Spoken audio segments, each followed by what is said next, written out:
مارشل دغه یا مارکا خخ باندې به لږې خبرې وکړو، یا د انډیا له موږ کال مخکې کوم داسې جواب ورکړی و او دا یو کال بیا زموږ څنګه تېر شو، خو په دې مرسته لږې خبرې وکړو. نو څه وایي؟ بالکل سر، څنګه چې تاسو وی کنه اول به زه په یومي مزدور راشم، دا چې دی کنه نو زموږ خلک ولې نه دي خبر.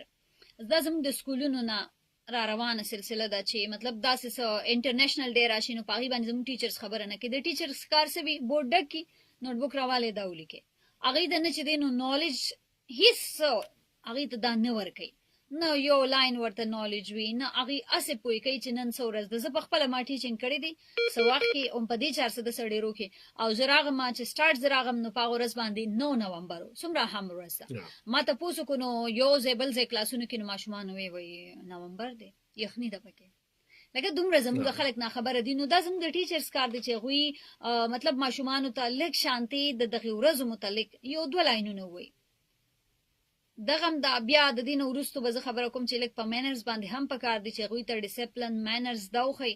بله خبره تاسو ته مارکې حق وکړه نو هغه خو زموږ دپاره د فخر خبره ده او په دې باندې موږ فخر کوو چې موږ پاکستانیان یو. یو کال زموږ څنګه تیر شو، یو کال کې چې دی نو زموږ پاکستان چې کم اهمیت حاصل کړو د هغې نه وروستو، او په هغې کې د بھارت چې دی رافیل راوغورځېدلې او یو ډېر چې ټرمپ هغه بالکل پرېوتو چې بس دا جنگ دی ختم کی څوک.